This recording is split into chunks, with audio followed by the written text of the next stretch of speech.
How's it going, everybody? Bryan Alvarez here on Wrestling Observer Live. We are here every day, Monday through Friday, noon Pacific, 3 Eastern, Sunday, 3 Pacific, 6 Eastern. Well, it is Friday here on this show, and yes, I am here.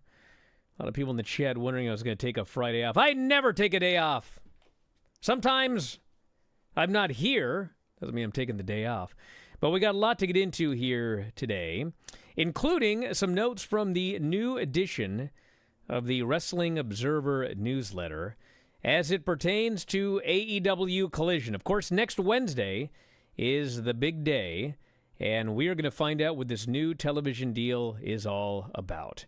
And over the last couple of days, we've done various things on this show, math, speculation. I still don't have any news, and I don't think that we're going to have any news until Wednesday. But I am going to make a prediction today. I am going to make a prediction about what I think is going to be announced on Wednesday. And this is a prediction. It is not news. I'm sure I'll have to repeat that about 70 times. This is like if we were doing a prediction show. Maybe we should take predictions today. What does everybody think this is going to be? But I'm going to tell you what my prediction is. I'm going to tell you why. And then, of course, yes, we have more notes on Collision, including what it's going to be called. Yes, the first episode of Collision has a name, a tagline. We've got Dynamite ratings from Wednesday night, update on Mac Jackson, who, of course, had a torn biceps, and they want to do a match, obviously, at the pay-per-view. We have an update on that, as well as where Robert Roode has been, and plenty more. If you want to text us here today, 425-780-7566 is the phone number. That is 425-780-7566. Brian at WrestlingObserver.com is the email. Mike Sempervive is at Sempervive. And we're going to kick it off after the break, everybody. Wrestling Observer Live.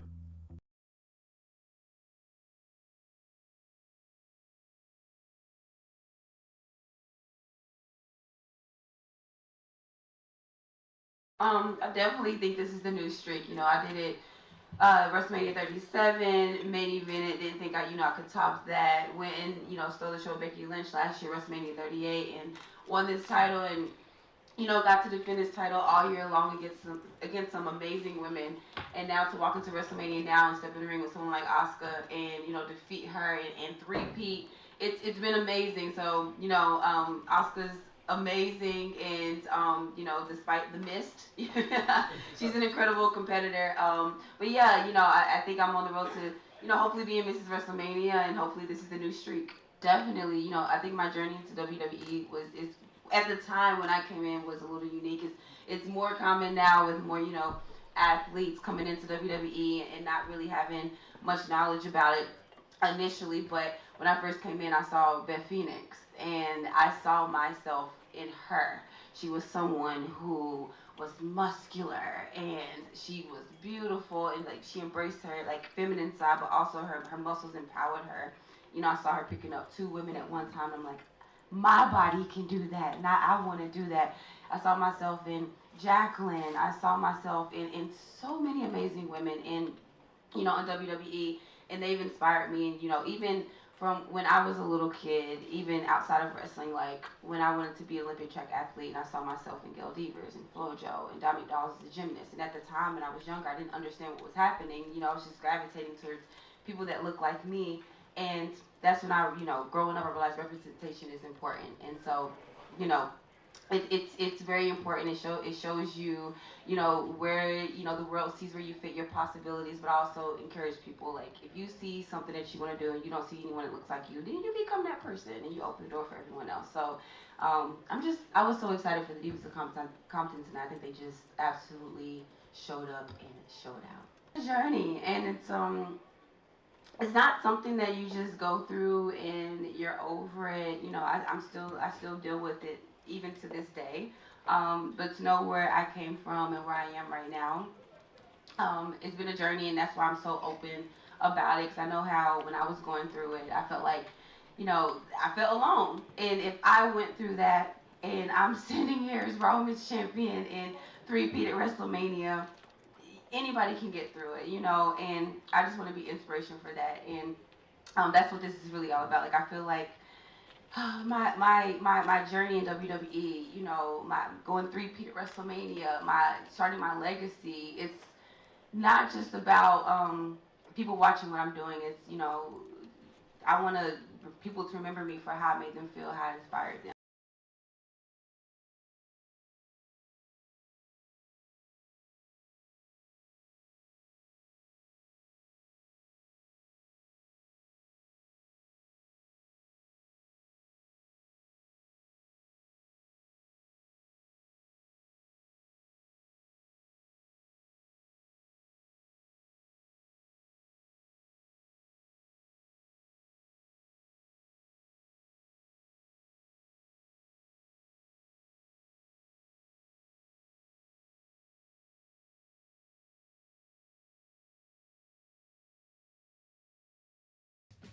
Back on the show, Bryan Alvarez here, Wrestling Observer Live. Mike Sempervive, also WrestlingObserver.com. We got a lot to get into here today.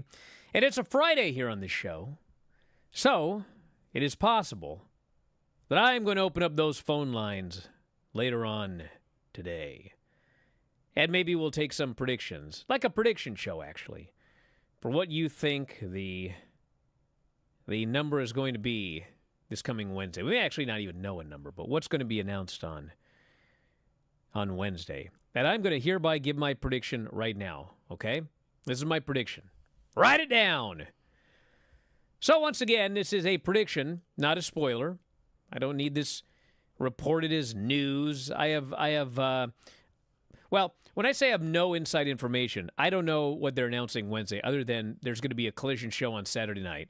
And as we will get to, it has a tagline, this debut episode of Collision. But I have talked to a lot of people over the last several days, and this is what I believe is going to be announced on Wednesday. You ready for this, Mike? Sure.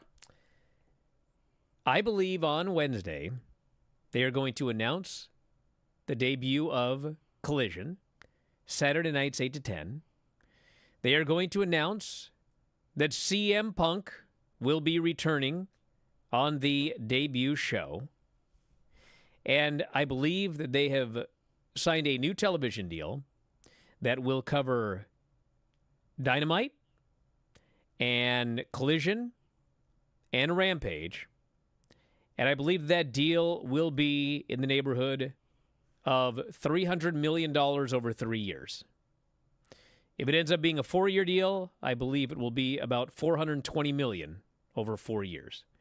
I do not think anything is going to be announced in terms of a streaming deal with Max. I do not think the library is going to Max. I do not think the pay-per-views are going to Max. I think this is strictly a 3-year deal where Dynamite is getting an increase. They are obviously going to get an increase in revenue from Collision. I believe that it is going to be a solid number. Hey, listen, if anybody thinks that $300 million over 3 years is bad, or $420 million over 4 years is bad, brother, I don't know what to tell you. If you think it's bad, it's because you thought you were going to get $100 billion or $1 billion or whatever just for the television deals. And, you know, I don't think that's going to happen. That's my prediction. I could be wrong. I've been wrong many times.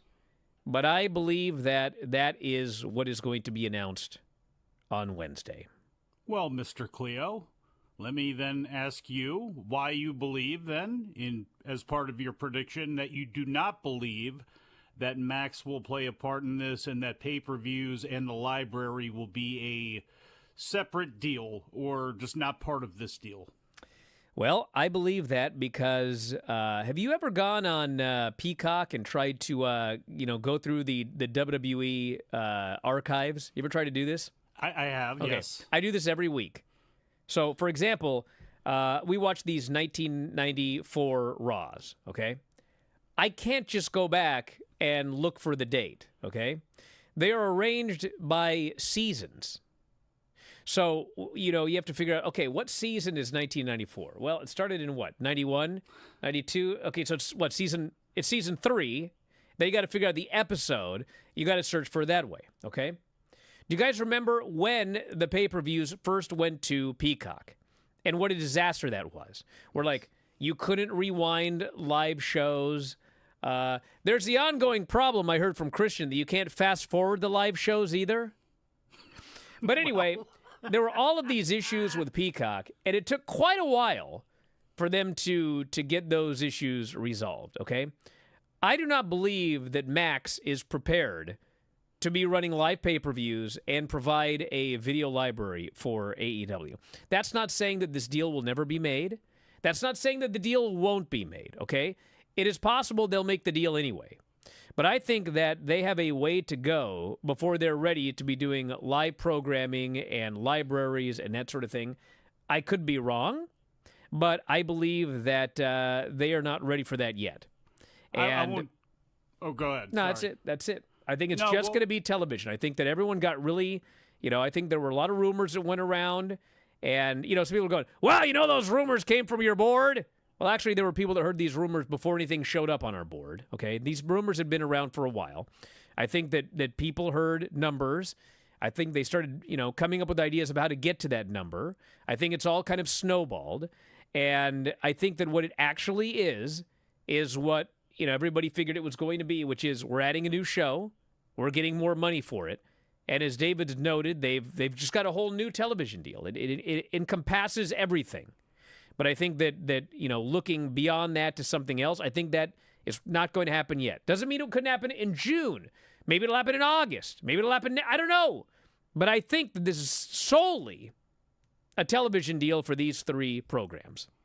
And we'll see if they say anything about Bleacher Report, because in theory, they have the ability to stream live pay-per-view now through Bleacher Report. That's how many people order the show. Or they try to order the show on Bleacher Report, give up, and then order it from their normal cable subscriber, as I have plenty of times, because Bleacher Report sucks. So I don't know what their capabilities are right now. I mean, for this is a company that has got a hold of MLB TV, which is what WWE was originally based on. I mean, Major League Baseball TV does a great job. They have a stake in NBA TV.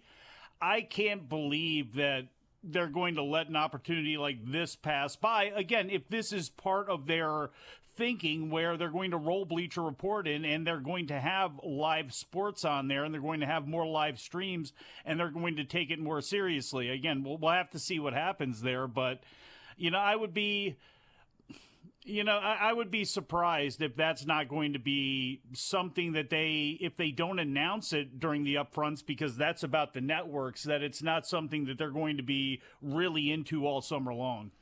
You also have to remember that, here's the thing. Tony's not telling anybody anything. And if he is, they're not saying anything about it. But from talking to a lot of people, I don't think Tony's telling anybody anything, okay? And, he doesn't appear to be selling it like this is some thing that everybody's talking about. I mean, yes, there's a television deal. Everybody knows that, okay? There's graphics out for the deal that people in WBD have seen. But, even within WBD, and, we've gotten a lot of stuff from them. Andrew Zarian has gotten a lot of stuff from them. And it doesn't appear that they know anything about these rumors either. It's like there's graphics for Collision.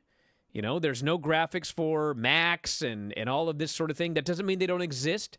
That doesn't mean this isn't going to happen.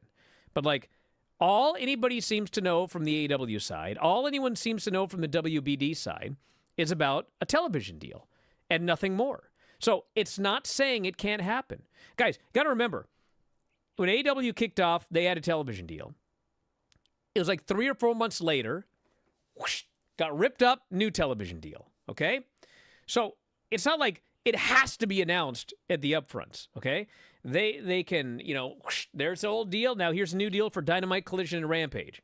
June, hey, we're moving to Max or whatever. July, it doesn't need to be Wednesday. It can be whenever they're ready. There's no hurry. No, this no new requirement. Deal dovetailing at a time where they're putting on a new show for the fall, and we are getting the fall season of TNT and TBS and True TV all given to us. So those things are dovetailing together. So yeah, it makes sense that we're talking about it, but it also makes sense that it's not like everybody in WBD knows what's going on or has any idea of what the financial situation is when it comes to this deal either. You know, we're looking into this more because we are wrestling fans and we're talking about a wrestling company and how that's going to affect everything going forward, when the reality of that press conference and everything that takes place is really only going to be, we are announcing Collision for Saturday in all likelihood because it's going to be a part of our fall schedule. In theory, they don't have to mention anything at all about the TV deal. You know, we're the ones who are going to be talking about that. Obviously, that's going to be information they're going to want to get out,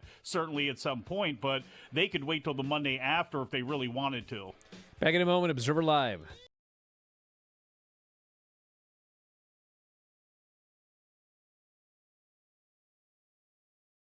TNT champ, man. How does it feel to hear that right now? Like, hey, you're the champ. It's wild. It's crazy because, I mean, I was talking to Chris Jericho the night I won the championship, and then he texted me the next day, and he was like, it's almost like a Cinderella story. You go from enhancement talent to TNT champ. And during that pandemic era, nobody knew who the hell I was besides anybody local to the Bay Area in California. So it's wild. You were at Revolution. You were at the media scrum. Yep. You saw what I told Wardlow. You did. Yep. You were there. You have video footage of it. I meant that. I took that to heart. I don't think anybody knew I was coming in. I was just hanging around the building being nosy and, he's getting interviewed. So I had to let Wardlow know how I felt. And as far as this new alignment everybody's talking about with QT and I have always been tight. Like, everybody loves when pro wrestlers shoot, so we're gonna shoot for a minute. QT was the one that texted me in the summer of 2020 to see if I was a local talent and I could come out to Jacksonville, and I'm all the way in California. And so I had just got laid off. My daughter was a few months from being born. I just rolled the dice, threw it out all on the line, and QT has been there every step of the way. He has had some type of guidance, input on every single match that I've had, and I'm 100% sure he doesn't need me to tell all our business, but he's been helping me since day one. What is the mindset? Because you know you're going to be on a different level, on a different plateau, and people are going to look at you differently, and you're going to have different responsibilities when you're holding gold. For me, I don't believe anything until it actually happens. I didn't believe I was winning the belt until my arm was raised and the belt was in my hand. So that whole reaction, what you saw on TV, was 100% real. As far as being one of the faces of the company now, it's something that I've always wanted. And I believe whether you have championship gold or not, you need to represent the company to the fullest, and that's what I've been doing since day one. The only difference now is that I have championship gold. I have a higher standard. I have to not take my foot off the pedal. So that means training harder, studying harder, asking more questions, taking care of business in the ring, being more aggressive, and just taking everything up 100%. Let's talk those goals, man. Short-term goals, long-term goals. Where do you see yourself by the end of this year, in the next 5 years? What are we talking? I see myself being, by the end of the year, still having some type of goal of mine is being the first African-American world champion. I plan on being the face of the company. I plan on bringing a different aspect and culture to AEW. What is your definition of that when you mean like bringing in like a different culture? Bringing in people who normally don't watch wrestling. Mm-hmm. You know, just making people I wanted to be must-see TV. That's what I want AEW to be. So anyone that's normally that doesn't tune into wrestling, you know, I want to create a buzz and have people wonder, who's this Powerhouse guy?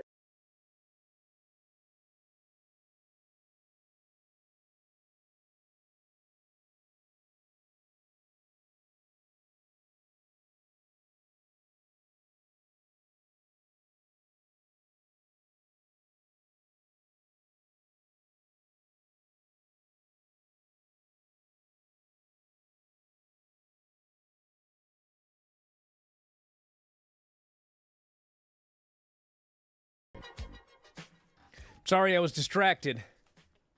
What's that?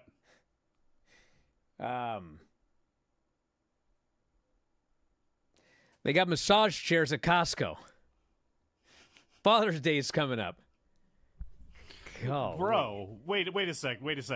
You're thinking about you on Mother's Day weekend. What do you have planned? Oh, I got something planned. Oh, yeah? But she wouldn't. What, she makes you breakfast in bed because it's Mother's Day? She wouldn't want a massage chair. Trust me, I've tried. A lot of things I've tried and failed. But, well, you got it right twice at least. And the reason I mentioned Father's Day was because I actually sent a picture of it to her, and her response was, Father's Day, bro. So now I'm thinking about it. And yes, she called me bro. Okay. Where were we? Oh, yeah. This deal? Anyway, we'll see what happens on Wednesday. But what we do know is Collision is about to kick off. And I'm just going to read this. It's got a lot of traction today. The debut episode of AEW Collision, as I try to say this with a straight face, the debut episode of AEW Collision will be renamed The Second Coming.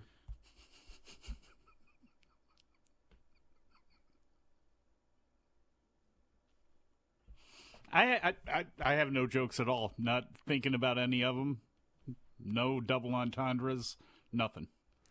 With that show will come a new deal with WBD. The announcement of the June 17 debut date, believed to be at the United Center in Chicago, and the return of CM Punk on a show called The Second Coming. WBD and AEW's current agreement is a lot more about we've got the agreement and everything, but yeah. The Second Coming. Claimed to be a take on the debut episode of Rampage, which was titled The First Dance, which also took place at Chicago's United Center. Heavily built around Punk's debut, although he was never officially advertised. Mm-hmm. So, yeah, that's the name of it. Yeah, right in your face, that title.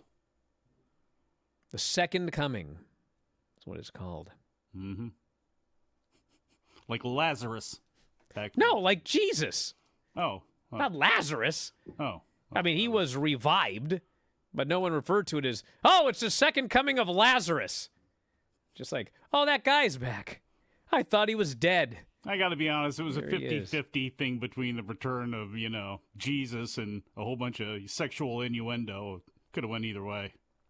No, Jesus' resurrection was not the second coming. It's like he's supposed to come again, which would be like, actually, that would be the third time, wouldn't it?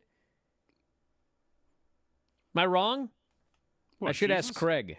Well, from behind the rock? Well, that was Easter. That's how we have Easter. I know that, you idiot. But like the return of Jesus in the future, that's going to be the second coming, they say. But I would figure the second coming was when he came back from behind that rock. Actually, you're exactly right about that. Yeah, so this should really be the third coming. Yeah. Huh. Interesting. Anyway, Wednesday's Dynamite averaged 877,000 viewers, up 13% from last week. I hear, is it true that Dave spent 4 hours on Twitter yesterday arguing with people over this number? Probably. I hope that's not true. The man needs help. I don't think he needs help, but I think that there had to have been something better to do on a Thursday afternoon.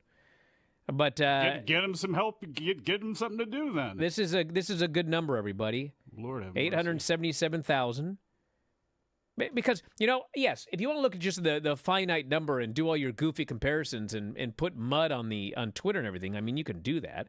But, I mean, SmackDown, Raw, NXT. Look, I think the thing they all faced about strong competition, and they were all down, except NXT and Dynamite. So, really, we should be celebrating Dynamite and NXT doing a great job because they actually went up as opposed to the other two shows that went down. Well, did you saw the quarterly breakdowns, right? I mean, one thing you can say about this week's Dynamite was, it didn't have a dramatic fall from the lead-in, and from it was a straight line and then went up at the end. And went up, pretty significantly. I think it was like 58,000 or 53,000 people, whatever it was. But yeah, I mean, it was a very good, very consistent show that kept people throughout. Again, how will that play into next week and the week after? All that sort of stuff, we'll see. But with the environment right now, with the playoffs, with other shows, with the Trump deal that was going on CNN, with all of that stuff going on,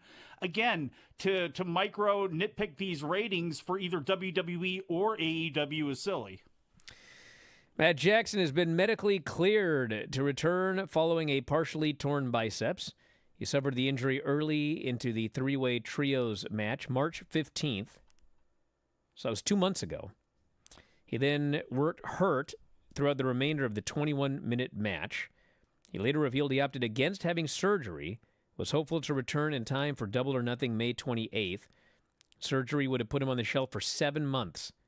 So at the end of the day, he made the right call because he is cleared about 2 months later. And, yeah, he was cleared this week. So when you saw Matt... But cleared doesn't mean repaired, though. Well, it doesn't mean it's fully repaired, but... I mean, what I was told was that it was torn, but it was kind of... It didn't bother him at all. Like, he wasn't cleared, but it didn't hurt, and he could do everything. See, that would mean a lot. He like wanted to get back, and so eventually they did clear him. So he's still wearing that thing on his arm, and I'm sure he'll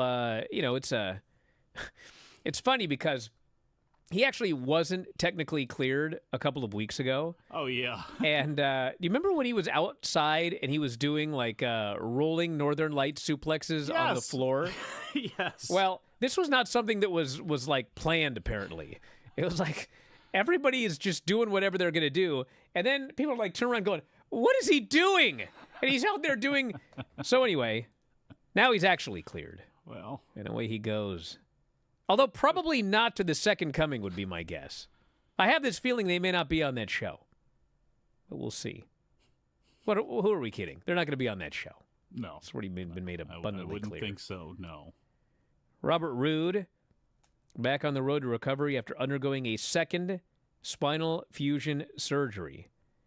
He had cervical fusion surgery done on his C4 and C5, which would be on his 47th birthday, which was Thursday. And this was 5 months after he got surgery on C5 and C6. So, I mean, that sounds like 3 are now fused together, doesn't it? Yeah. That's not good. So, he said surgery was a success. Thanked his partner, Denny Ann, I believe, for her support. Another trip around the sun. Another trip to Birmingham. Quite a way to celebrate my birthday. Had a C4, C5 fusion to go along with C5, C6 in November. Big thank you to my rock throughout this entire process, Denny Ann. Been challenging, road to recovery. And doesn't say if he plans to recover and come back to wrestling, but, you know, in theory, having 3 vertebrae fused in your neck, you should not go back to wrestling. But the reality is, a lot of people have serious fusions and have gone back to wrestling. So I guess we'll see, but, I mean, all things considered, wrestling or non-wrestling, hope he's feeling great, and hope he lives a long, normal life now that this has been taken care of. Yeah, with all the tribalism and nonsense that takes place, you know, this is a good time to have a pause and to, you know, think about what the wrestlers actually give you, no matter who they are, and how they do put their bodies on the line. And Robert Roode has had a long and really great career. It was one of the few things that was fun about watching Impact when he was there with Scott D'Amore, and saw his evolution there through Beer Money, which was a good team, and then, you know, finally gets a shot in WWE. And did they use him perfectly? No, they didn't, you know, but he was good in NXT. They brought him up in a big way. The good interview with Renee to start things off, big box office, and, you know, yeah, they didn't do what they probably should have with him, but, you know, they gave him a comfortable life, and he's been able to continue to stack dollars and continue to enjoy what he does. So if that's all over for him, got to thank Robert Roode, because he's been great. Let's see. Calling it now. Tony Khan has hired Goldberg. Will purchase Dave Meltzer and Bryan Alvarez for $506,000. And new sponsor, Viagra, will promote Rampage. It is possible you might get one right, but that's about it. Is it impossible that he signs Goldberg? Of course not. Do I think it's going to happen? I'm somewhat leaning against thinking that's going to happen. But I will say, I don't think that it's impossible that he would do that. Because I can see him wanting to do something where you bring in Goldberg, you have Goldberg, you know, squash a few people on the new show for a few months, and then, you know, come Wembley or They need stuff for All Out. Well, you do Wardlow, Goldberg. Wardlow beats him. And that's the short-term Goldberg run. I can see him wanting to do something like that. It would get attention, that's for sure. I don't know if I necessarily want to do that or not. I think a promotional agreement with Goldberg would be fine if you wanted to work together on some projects, including him maybe appearing in Wembley or something like that. But I don't know if that's what I want to do when I got a guy like Wardlow who should be a Goldberg type, and he's not. And I got a guy like Hobbs who should be a Goldberg type, but he's not. So it's like, I don't know, maybe utilize your own monsters better, because I don't know if pulling the money you get out of Goldberg for doing this, I don't know if it's going to matter. Now, if WBD, is interested in something like that because they want all the names that they can, we'll see. Back in a moment, I'm going to open up the phone lines. Get ready. Observer Live.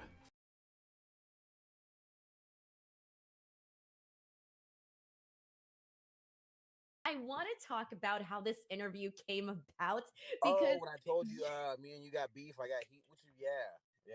it was literally like the saw the best look friend. on your face. It's How like was one of it? those I effed up looks, but I was just joking with you.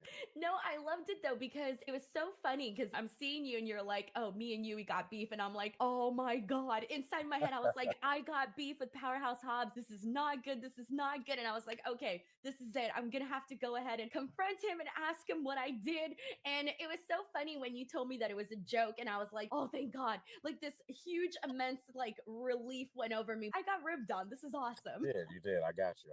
I remember when you had that match with CM Punk at Grand Slam Rampage, and that being his first televised match after the Darby Allin match, the pay-per-view match. And I remember thinking like, damn, I'm like, this is such an incredible spot for Hobbs. Like the fact that he's getting this opportunity, it was crazy. It was just a win across the board for you. It was a big test. I was Christian Cage's second televised match. Opened up Saturday Night Dynamite against Hangman Page. My very first Dynamite match before I got signed was against Darby Allin. And when I got signed, I had a FTW match against Brian Cage opening the show. So I've had plenty of opportunities where I got to showcase and prove myself time after time. Every time I've been in a big time spot, I felt I've knocked it out the park. And delivered. And people see that. People notice it with the QTV. I think the concept is pretty cool. Hilarious. It's so funny. Yeah. What did you think of it? I love it. When we have our QTV episodes and whoever the victim is, they don't like it, but what are they gonna do, fight us? It's great. I love it. I love all of the influences that it's taking from and like just mixing it all into this, one little wrestling universe. I was told by my grandparents, everyone has a purpose in life. And I've always felt this was my purpose, to be a professional wrestler and entertain people. So it took a while, but I'm here and making the most of it. It's one of those things where I sit back when I'm alone and be like, damn, I'm actually here. So I'm not taking it for granted, making the most of it. This whole journey's been wild since I've been with AEW. And I haven't even hit 3 years yet. Who are your top 3 favorite wrestlers growing up? Oh, man, top 3. Let's see. Man, it all depends what type of mood I was in. Sometimes I had an attitude growing up as a kid and I was a little asshole. Sometimes I wanted to be a funny, goofy guy. But my top 3, if I got to narrow it down right quick, one would have to probably be, I love Ravish and Rick Rude, Booker T, and it's a little mixture and tie between Brock, Rock, and Austin. Who are some of the people that, like, besides QT, that you've reached out to or that you had like good conversation with in regards to advice, critique? Billy Gunn is one, Dean Malenko, Arn Anderson, Mark Henry.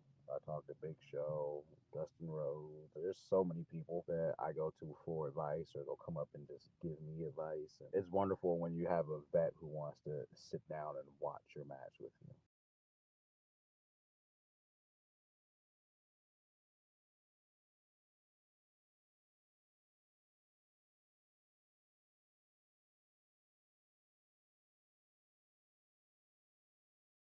Man, I'm obsessed with these massage chairs.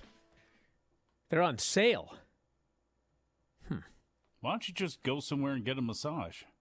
Well, because if you think about how much money you pay for those over the course of a lifetime, you'd save money getting a chair. Plus, you can do it every single day. I could do it during this show.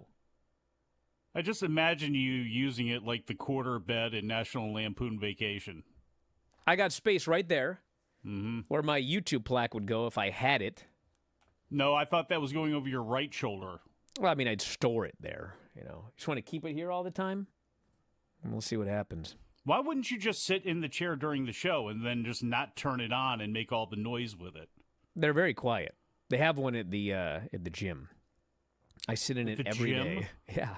You work out, and then you go sit in the massage chair. What kind of gym are you going to? You could look like this, Mike. Huh? See that? You could bring in Avery. He's got bigger arms than you. Oh, get out of here. I've seen pictures of him in his wrestling gear. The only kid I ever saw with loose spandex. The kid's going to come in here and flex on you in a minute, boy. Get out of here. Shoot. Give it 3 years. Hanalei will choke him silly. I started her in jiu-jitsu yesterday. I snuck her in at 3.5. And she actually did great. So we'll see. Anyway. Duke Hudson might be the best secret heel amongst the baby faces I can remember, because he does it in a way that makes me feel like the character is a heel, but maybe genuinely does want to be better. You guys, I know you guys don't like NXT. Would you rather I went to calls? Take your pick. I know you guys don't like NXT, but man, they do some good character development on that show. The wrestling, the wrestling may not be all that great, but with the exception of the dyad, like the schism. You just grew up in an era where Saved by the Bell was on before. Nothing about those dudes. Inside Stuff, and everybody watched it. And this is yes, it is. It's Saved by the Bell, the college years, and they're even out of college with Full Sail. You see when they're talking to each other, or they're having a face-to-face with their competition, and they're in like the Full Sail kitchen. Like there's like a house sink. They're in the kitchen. They're in the gym. They're in that deadly parking lot. Bro, the NXT parking lot has more personality.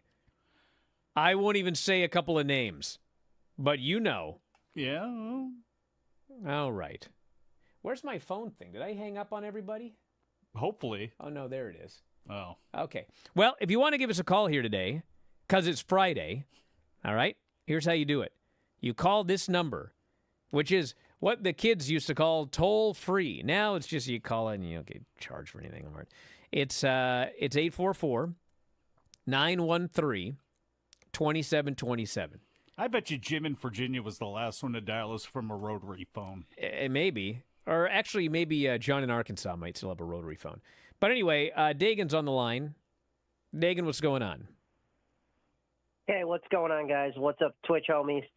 So I am curious to see how this Saturday Collision show affects these house shows moving forward, because it almost seems like to me this house show thing was kind of like a trial run for Collision, and I'm just kind of curious what you guys think about how that's going to move forward. Are they going to find another day to be able to do house shows, or is it just kind of like, there's so much going on in the schedule anyway that this is easy, brother. Those. This is easy. I want to thank you very much for the call. So, here's the thing.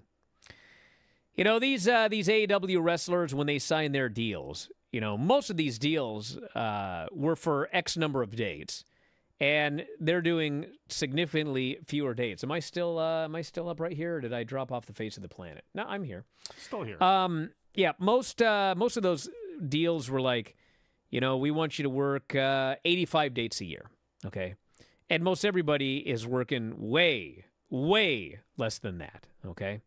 But, one of the advantages to signing with AEW back in the day was you made really good money and you never had to work 4 days a week. You could hang out with your family, you fly to your event, you fly home, you spend the rest of the week chilling out or whatever, then you go back to work. So what you really don't want to do is all of a sudden make all these people start working like 4 days a week.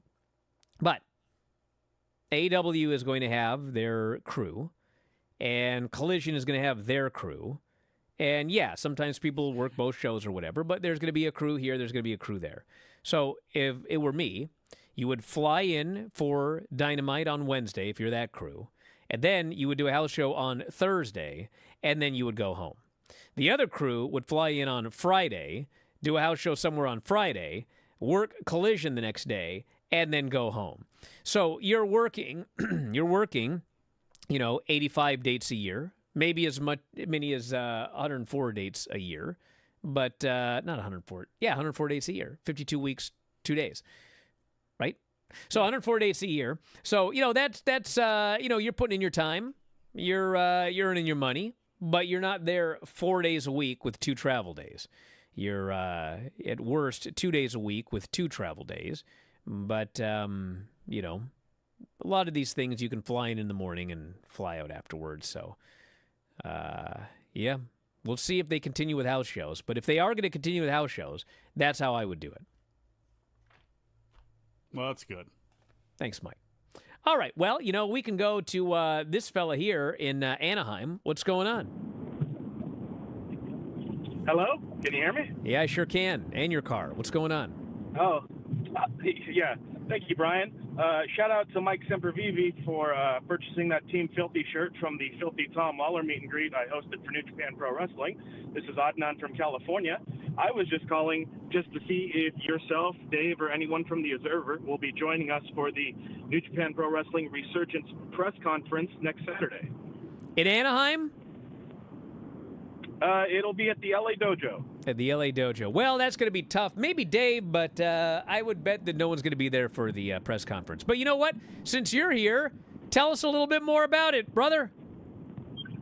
NJPW1972.com. You can go ahead and, if you are media, figure out how you can join us for the Resurgence press conference where Hikuleo and Kento will be there, Tanahashi and Will Ospreay will be there, as well as the participants in the first ever Strong Women's Championship Tournament will be there, all for the press conference the day before for New Japan Pro Wrestling Resurgence. And if you're looking to get tickets for New Japan Pro Wrestling Resurgence, NJPW1972.com also has your information on how you can get tickets and join us for that huge card happening on that Sunday. Now, if I show up at the press conference, can I be stretched by Shibata at the dojo as well, or is that out of the question? That all depends on waivers that would need to be signed. That is far above my... I see. Sure not, but I mean, you're more than welcome to ask someone who has a higher pay grade than me. All right. Well, listen, I want to thank you very much for the call. Drive safe there. Yes, NJPW1972.com, everybody. A lot of people are going to be at that press conference, sounds like to me. So if you're media, you should head out to the LA Dojo. I should have asked if Shibata could stretch you. That's what I should have asked. No. Because we all know if I got my hands on that guy. You'd become Mr. 200% Yoji Anjo. Oh, get out of here. Not a chance. Look that one up, kids. I think everyone knows the story of Yoji Anjo. But I'd be Hickson, you see. All right, let's go to North Kakalaki. Isn't that what they call it? You'd be Choke, son. Hello, who's this? Hello. Hi, you're on the air. What's up? Hello. What's going on? Hello? Hey, how you doing? Can you hear me? I sure can. What's up? I've been hearing that at Night of Champions, Sami Zayn and Kevin Owens are going to put the belts up against Roman Reigns, who already has 2 belts, and Solo Sikoa. And I hope WWE doesn't be stupid and make Roman 3 belts. I was wondering what you was thinking about that. Well, I want to thank you very much for the call. I don't think that's going to happen, and I'll tell you why. Because that show is in Saudi Arabia, and I do not think that Kevin Owens and Sami Zayn are going to go to Saudi Arabia. So I don't think that's going to happen.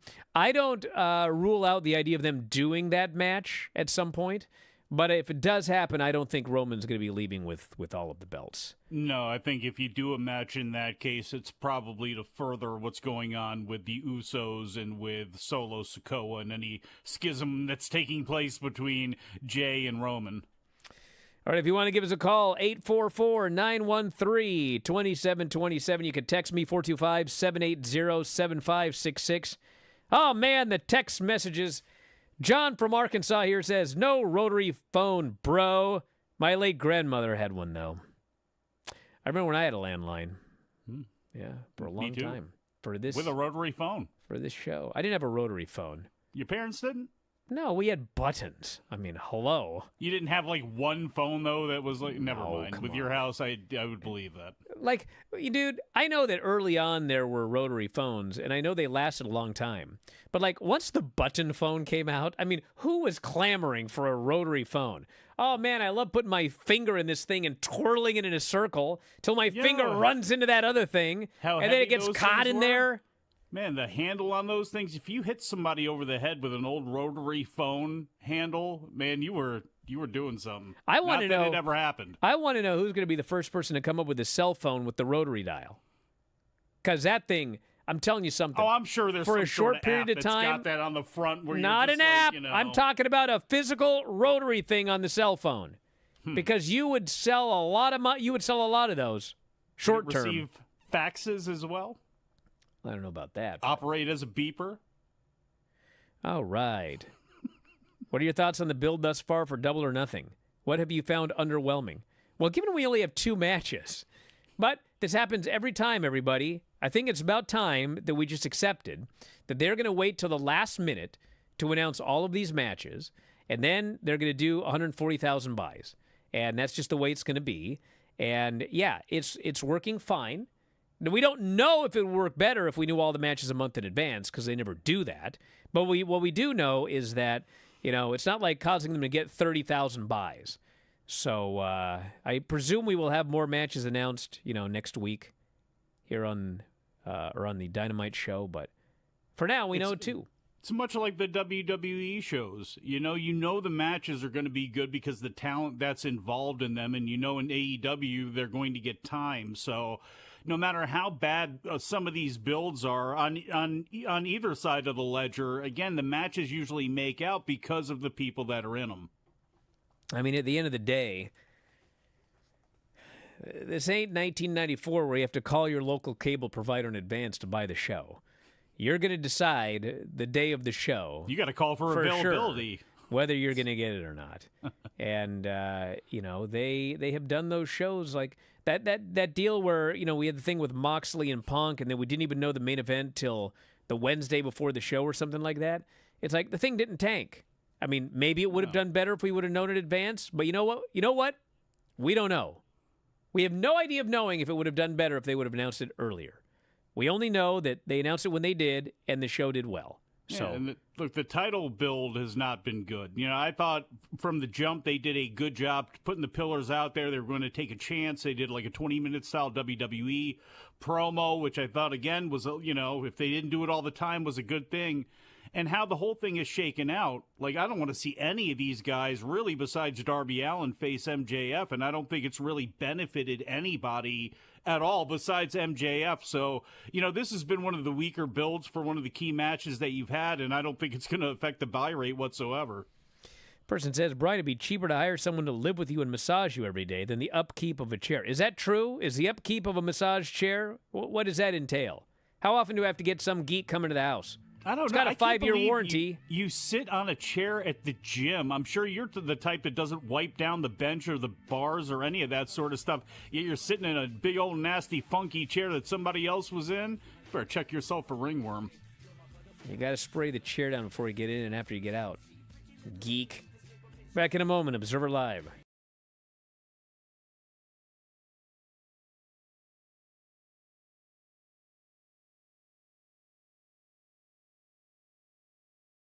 Very important. From day one, since I was given the opportunity to be a part of WWE, I was representing Lucha Libre, Hispanic, the culture. Lucha Libre is part of our culture. And to be able to have Bad Bunny, Damian Priest, even though we're rivals, but and now the rebirth of LWO, this is incredible. This is opening up doors for more Hispanics, más Latinos que se animen para poder entrar a WWE. Es una representación increíble porque only with WWE we can do it worldwide. Oh my God, you can only imagine. I already had mixed emotions from the Hall of Fame the night before, the rebirth of LWO, knowing that I had to fight my son. Knowing that my wife and my daughter were there, a lot of family members on top of that, to be able to ride with Snoop was legendary. Nothing But a G-Thang Baby is something that I heard when I was a kid. I was growing up, everybody heard that song. And then to mix it up into Viva la Raza, the representation of the fullest representative of Hispanics, Eddie Guerrero. It's incredible. You know, I walked into that match very emotional, and a lot of my work tonight was in honor of Eddie Guerrero. So, 6 years ago, this mask has been in the projects. The creator of this mask is the creator of Hollywood, the Marvel Universe. So that's how deep we went. WrestleMania goes Hollywood. It was a perfect time. We didn't go superhero-ish. We went Hollywood style this year, and I was very happy with the outcome. On top of that, we had a mixture of the mask being made by a good friend of ours, Darnell, who again works for the universe of Marvel, and on top, Hayashi, my creator since 1996, who made the tights, the vest, and everything else. You know, I'm very happy with the outcome of the outfit tonight. I hope the fans loved it as much as I did.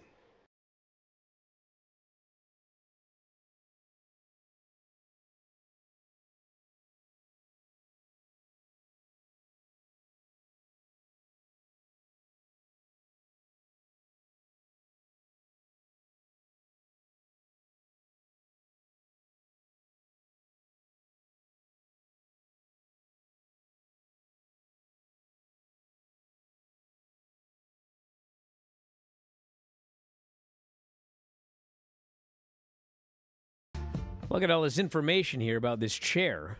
I was wrong, by the way, folks. I was absolutely wrong. Brian, I apologize for ever doubting the awesometicity of these chairs, because now I'm thinking about buying one of these chairs. I told you, dude. Except I can't figure out. It says it's got 4D massage. There's something involving time. Well, it's got What's the zero fourth gravity. dimension it's talking about? Well, that's how it makes you feel. It shakes you into one. But the time passes quickly or slowly? What does that even mean? I don't know. Yeah, these Man, things and are that- awesome, and dude. then- I'm telling you. If you guys, they have those ones at the mall. You ever been to the one at the mall? I try to walk past all those. Yeah, kiosk and they're things. all the same, I think, because when we went to Boise, there was a mall with massage chairs, and then they have the exact same ones at the mall around here, and they suck. So if you've ever been in the mall massage chairs and you're like, what's Brian talking about? These suck. You got to get in a good one, and then you're going to realize they don't suck. Maybe I could get it free if I just promoted them all the time. You think that's possible? You couldn't even get a free bottle of Mike's. Who listening here works for Evo Max? Because I've been looking for a massage chair. If you could help a brother out. Maybe two of them. It's for my wife. Mine as well. Yeah. Well, we'll see what happens. But you know what? We're out of time. And we're going to wrap it up for today. See, those calls weren't so bad. You guys all worry about calls. Excellent batch of callers here today. And then we're back on Monday. I'll be back later on this weekend with Dave. So you can check that out. Brian and Vinny's show last night. Lots of great stuff there. I'm doing cameos this afternoon if you want one. I got some I got to do. At F4W Online, Bryan Alvarez. Search Can me we on get Cameo. one with you doing curls in it as well, too? There? Hey, if you ask, I'll think about it. Talk to you next time, everybody. Wrestling Observer Live.